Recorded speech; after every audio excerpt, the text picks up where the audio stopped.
Donald Trump returned to New York City to attend Game 3 of the NBA Finals, and he was shown on the Jumbotron at Madison Square Garden during the national anthem. The reception to the president's homecoming may not have been what he hoped for.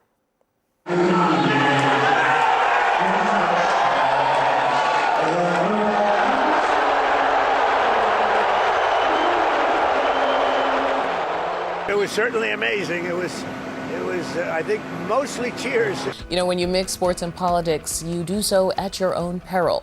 For instance, here's Stephen A. Smith before last night's tip-off at the Garden. If the New York Knicks lose Game 3, this is on Donald Trump. You think I've been on him before? I'm going to be on his ass like back pockets. Like white on rice. You got no business doing this. He doesn't belong at this game. No president does. None of them. Democrat, Republican, Independent, I don't give a damn. So the president, who is a New Yorker, showed up anyway, and that's not unusual. Trump has attended the Super Bowl, the U.S. Open, college football national championship. He's now the first sitting president to attend the NBA Finals. Trump just had to bring his ass there. He's a jinx. It's like the GOAT in Chicago. He freaking jinxed everything. Okay, today in the group chat, we've got Brianna Lyman, reporter for The Federalist, and Christine Quinn, executive committee chair for the New York State Democratic Committee. Sports people are very superstitious. Let's just say that. There was this tweet from Ron Filipowski. I'm not an expert on jinxes, hexes, and voodoo, not superstitious either, but if I was the Knicks, I probably wouldn't let Trump near the arena for Game 4 just to be on the safe side. What was the point of this for Trump? Well, I think Trump has been a lifelong Knicks fan. There are pictures of him with Marla Maples, with Melania Trump in the 90s and early 2000s. So this is someone who probably is rooting for the same team he's been rooting for decades. This is the argument from Whoopi Goldberg. She said the same thing. She defended Trump and him. Mamdani are Knicks fans. They've been New Yorkers. You can't tell them what they're not going to do. I think the thing I found interesting is Trump is very much our sports president, has been. Yeah. Obama was an NBA guy. And he didn't go to games because he said it creates too much of a problem for the fans. Absolutely. Look, I live on the west side of Manhattan. It was a mess yesterday. I was about to say, how are you here? Yeah, exactly. It was a total mess. Fans had to get there at least 2 hours early.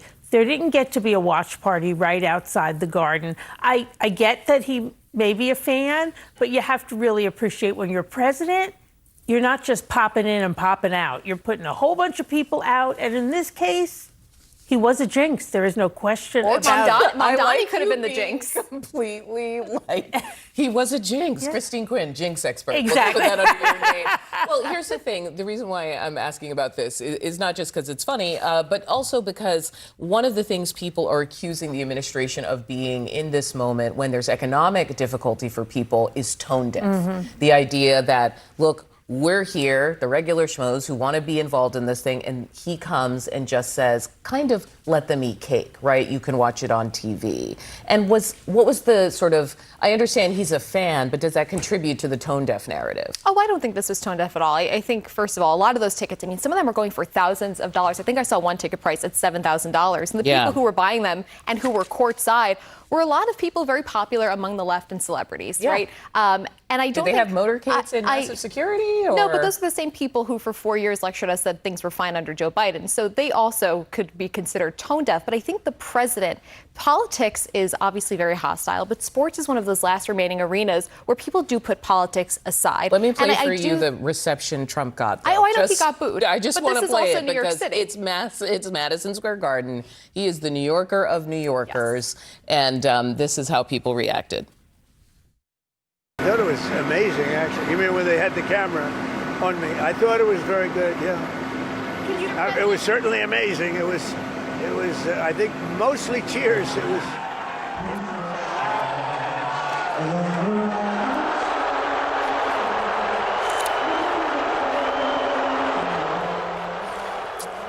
Carrie Champion here, CNN contributor and host of the Flagrant and Funny podcast. We had to bring in a little bit of an expert because we're political people. We don't know. We know about jinxes. Yeah. We know about hoaxes. We listen. don't know when politics and sports clash, what is the outcome. It's just New York. New York wasn't voting for Trump en masse anyway.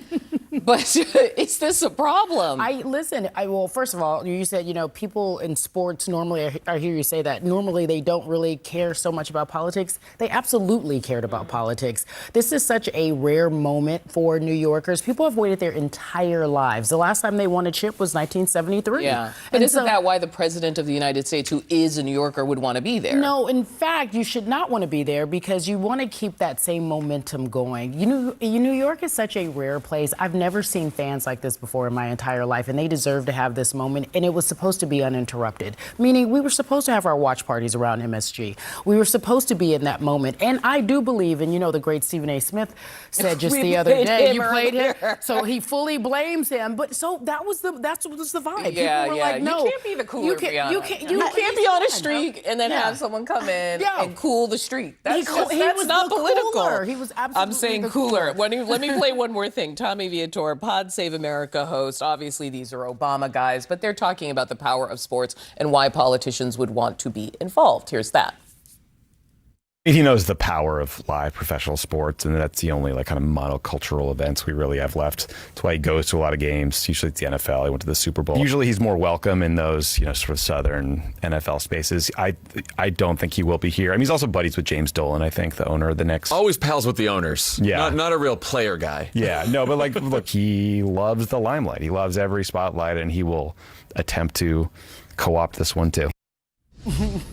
Just that word, corrupt, co-op. We know that he loves sports. Yeah. UFC, claw, rising like a phoenix on the lawn. I don't know if he. Do you really think? I don't think he loves sports. He's been going to ringside games and matches. No sitting president has ever attended a finals, right? Look, Barack loved NBA, as you pointed out, and he went to a few games, but he would never do that. One, it's on our dime. Two, it disrupts everything that goes on while you're there. And yes, UFC is a different thing for him in terms of for Donald Trump. That's more of his fan base. That's where he lives. That's where people love to see him. He has obviously the relationship with Dana.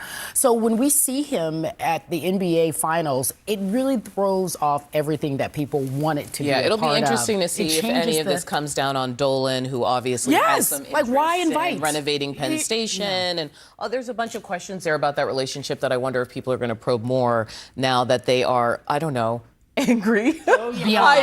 Being from Boston, let me tell you, I know to keep my mouth shut. I'm not messing with no New York fans because I'm trying to live out a long, happy life. I cannot imagine that the president was surprised that he was booed at MSG. I was just at what was the thing where the Fernando Mendoza played the NCAA football championship, and Trump went. This was in Miami earlier this year. Spent so much money there. I'm not going to a sports event the rest of my life. and he was booed as well. So I think he knows that comes with the territory. New York, even more than in Miami, Florida. I would tell you basketball and in Madison Square Garden, even more. It also, caused a lot of disruption. It meant that a watch party that was scheduled to happen outside of MSG did not happen. But, people were he takes the punches. He knows that the boos are coming. Maybe a glutton for punishment because the way that the city was bracing for chaos today was unbelievable. Well, I think the boos weren't as much political. Well, I won't say that. They were definitely political. And what you did to the city. They couldn't have the watch party. Blocks of, streets are blocked off. And there was an opportunity for you to maybe have a watch party in Washington because there's so many Knicks fans in D.C. You could have done it in the White House lawn. It would have been cool. You would have been cool. By that blue reflecting pool he just made. Exactly. Could have put a little orange stripe down the middle. The White House lawn is under construction right now. But the point being is that there was an opportunity for you to take that moment as a New Yorker and still allow the Knicks to have their moment. He's a Floridian now. Don't you know that we don't have property taxes over it? We don't have state income taxes over there? He's a New Yorker. That's why he wants the approval of the city so much. I don't mind presidents going to sporting events, but I do think that this one seemed like just unnecessary. It was. Just given everything that it entails to get him there and keep him safe. I mean, it's interesting because actually after the White House Correspondents' Dinner, there was a lot of the common strategy out of the White House was we have to have the ballroom because it's not safe, but it's like it's safe for him to go to Madison Square Garden. But I mean, I think Madison Square Garden is not the SEC. We're in NYC. But what is interesting is when I worked on President Trump's 2024 campaign, the month before he got elected, we held a historic rally at MSG where it was a very different vibe. I'll tell you that. Not a lot of booze, a lot of cheers. Historic? And so it was historic because it was New York, because it's deep blue New York City for a Republican who then went on to win the presidency. But what I will say is I think it's good for the president to go out and do this and hear this reaction from the crowd, because I really think it's the war that is driving the crowd's reaction. And his staff really keeps him in a bubble. They take him to the villages in Florida and they're like, see, everybody loves you. And it's like, no, everybody hates this war. And it's good for him to go out and actually get in touch with the people and really see, oh, wait. And I think you're starting to see it shape his decision making too. So I actually think this was a positive tonight.